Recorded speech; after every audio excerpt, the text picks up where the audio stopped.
not abnormal. It was just an exceptionally powerful orgasm. You know, if your grandmother talked like this... Is he using condoms for bum sex?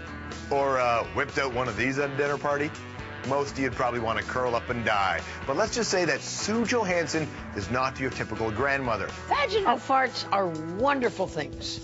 Over the past 30 years, she has built an empire, dishing out smart, straight-up sex advice.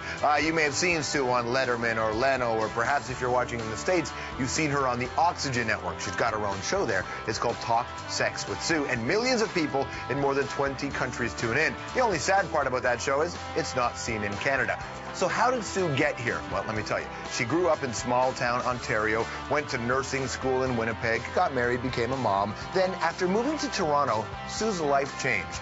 She helped a teenage girl deal with an unwanted pregnancy, and Sue realized how little kids knew about birth control. So in the 70s, she started her own clinic at a Toronto high school, the first of its kind in North America. And she started touring schools teaching sexual education, and that tour created such a buzz that a Toronto radio station, a big one called Q107, offered her a call-in show. It's the Sunday Night Sex Show with Sue. Well, the phone lines lit up, and soon, Sue had her own local cable TV show. Yes, indeed. We've got Tammy on the line. Thanks for waiting, Tammy. In '96, her radio show went national on TV, and her impact was so huge that in 2001, a mere 5 years later, she received the Order of Canada. Sue left the Canadian Airwaves in 2005, but she still tours the country every year talking to university students. Oh, and that American show of hers, still filmed in Canada, little town called Toronto.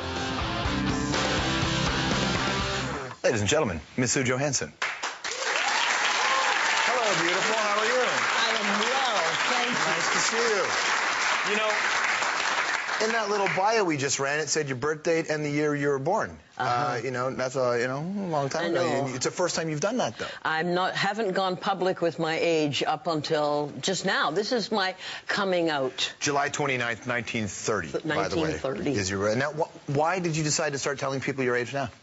Because I'm proud of it. You made it this far, you're like, I'm in. Yeah, and I figured that, you know, we've got to get people used to the idea that you can be sexual past 40. And you can have fun past 40. You've got to use your imagination, and you've got to be able to laugh, but it is doable, and it is pleasurable. Poor George. No. We've only just begun. What are you talking about? You just named like 3 of my favorite websites, man. I am so into this. But what's interesting about that, and I know my relationship listening to growing up and a lot of people's, is it wasn't over 40, it was young. You were the only person that was talking about sex in a very honest way. Yes. When I was growing up. And I mean, you were the first person that started a birth control clinic in... I started a birth control clinic for teenagers. In 1970, In 1970, because there was a high teen pregnancy rate, and I wanted to make sure that kids didn't have bad things happening to them. So we found out that by law, we can give birth control to anybody of any age without parental knowledge and without parental consent. And so we ran this clinic, and it went nuts. I wonder how, it was 1970, I wonder how talking about sex to kids has evolved over the years. They're much more comfortable with it. They don't understand medical terminology, so you pretty well have to use slang, street language, that kind of thing. Mix it in with medical terminology, because they're going to go to the doctor, and the doctor's going to use medical language, and they're not going to understand what he's or she is saying. What about the identity of, you know, of a sexual youth, you know, today? Has that changed at all? I mean, the way, not just the, you know, that part of it, but the way they relate to their own sexuality, the way they relate to, you know, in intimate situations. Has that evolved? They're not too comfortable with it. Females are still very modest and very shy. The first time they have sex, it's always in the missionary position. Female on the bottom, because that way he can't see anything but her face. Because she's shy. Oh, so it's her decision. It's her decision to do that. Wow. And then after a little while, she gets frisky. And then you got to watch it, big guy. And has that changed? Has that changed? Oh, yes. Yeah. Nowadays, females get very frisky. A lot earlier? Earlier and more comfortable, yes, with their bodies now, yeah. You know, you got I was on your television show a while back, which airs only in the United States, and I got a really, I mean, the response I got from being on the stage was pretty massive, and the response was generally that you're talking about things that no one does. I wonder, talking about this kind of thing, if it's any different in the States as opposed to doing it here in Canada. Well, we do it late at night, so we get away with a fair amount with the FCC, which is our CRTC.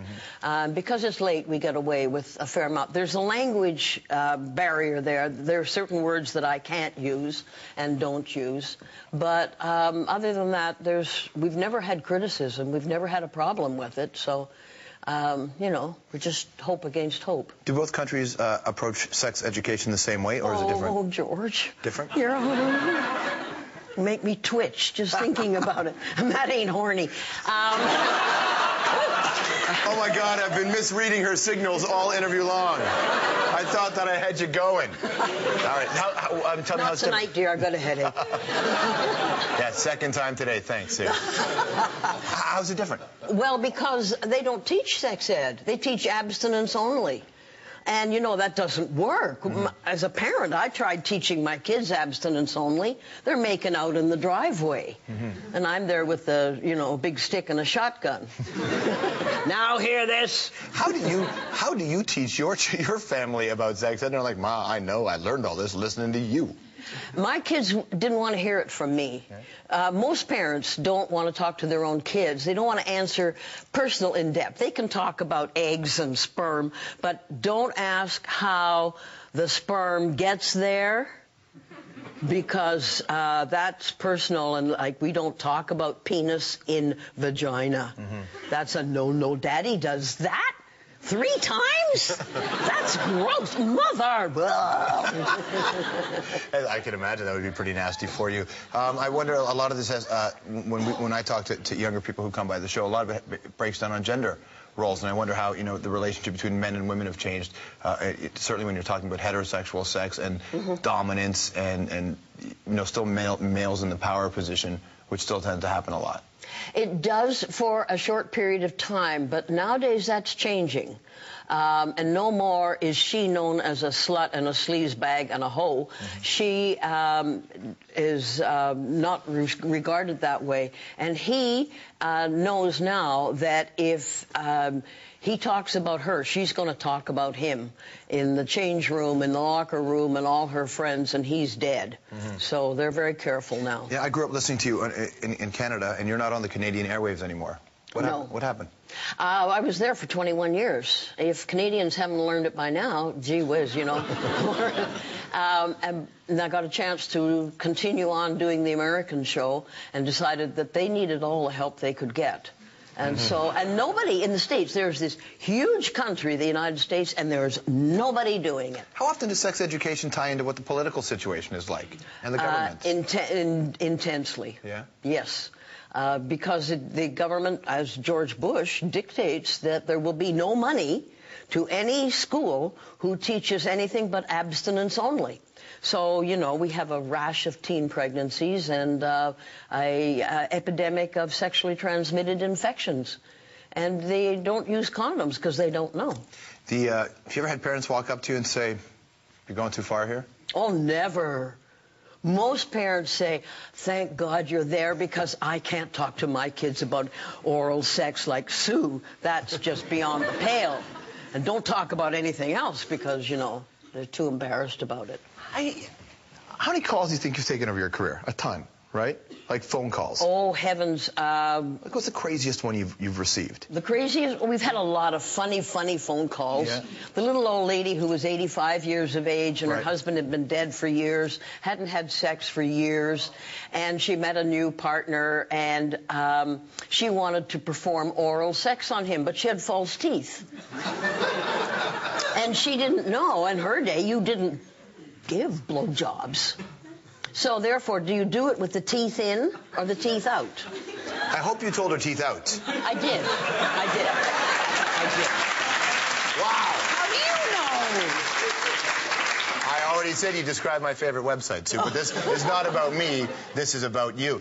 When you look at the stage of your life and the amount of people who have been affected by this message, do you get a sense that you've actually been able to accomplish something? Oh, yes. I meet people on the street. People stop and say, "You taught me. I remember you standing up there and stretching a condom out," or telling everybody that every 12-pack of beer should have 3 condoms taped on the top. That's my idea.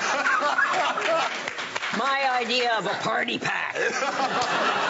God love you, Sue. Good to see you. Nice to be here. Thanks. Sue Johansson, everybody. I'm a big fan of this lady's work. Lots more to come on the program tonight. We'll be right back.